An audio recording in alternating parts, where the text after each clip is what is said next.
Foundations of Amateur Radio. Recently there was a discussion on social media about the legality of various types of transmissions. Before I get into the specifics, it's worth looking at some of the rules around this. I will point out that this isn't exhaustive, but it gives you an idea of what I'm talking about. In Australia, the rules about this are encapsulated in the Radio Communications Licence Conditions Determination, referred to as the LCD.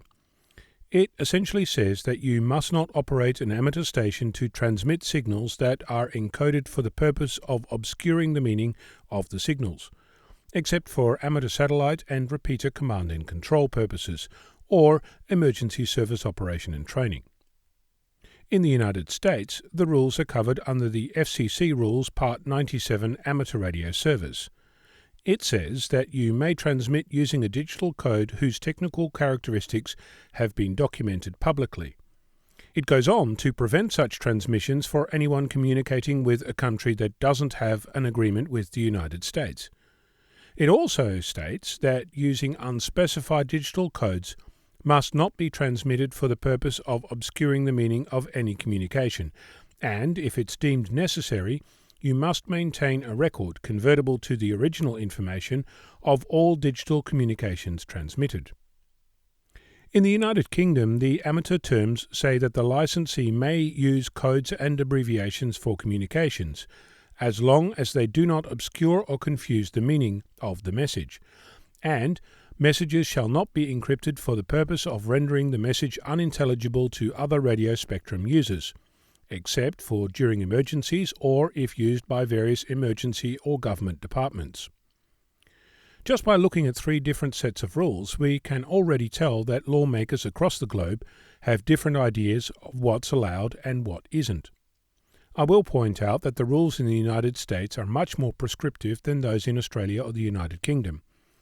I'll leave it to lawyers to determine which of the rules is more effective and what their actual effect is on our global amateur community.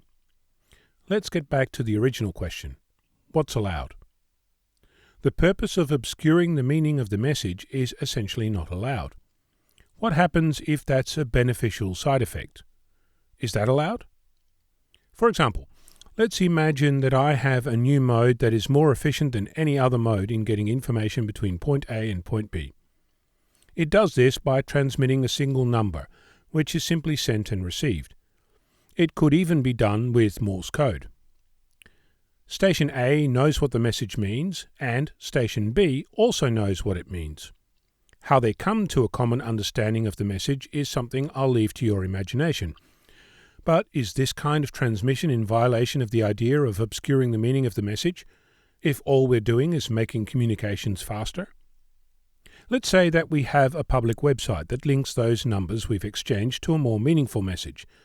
Let's say that Station A uploads an image to this website and then sends an ID number of that image to Station B, which then goes to the same website and looks up that ID and sees the image. Bingo!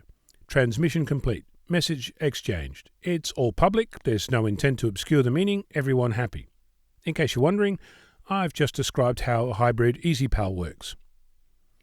What happens if I require a password to access the website to see which file was intended for me? Have I just obscured the meaning of the message? Note that I'm talking about two stations exchanging a unique identifier of some sort that both stations have agreed on, so they can communicate via a password-protected website using amateur radio. That appears to be in violation of the amateur radio rules for all three countries. It gets better. What if I build a gadget that makes squeaky noises and knows how to receive them? Station A plugs their microphone into the gadget and talks into it. The gadget makes squeaky noises and those are transmitted.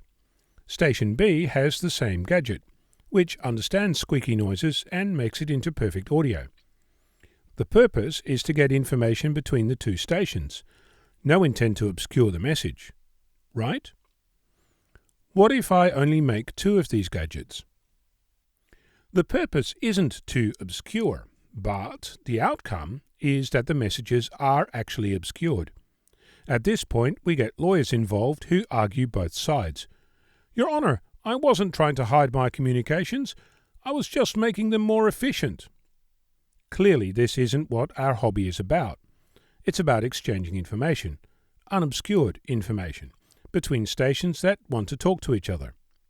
If the intent is to make apples, but the outcome is that you're making pears, you're making pears. I'm Ono, Victor Kilo 6, Foxtrot Lima Alpha Bravo.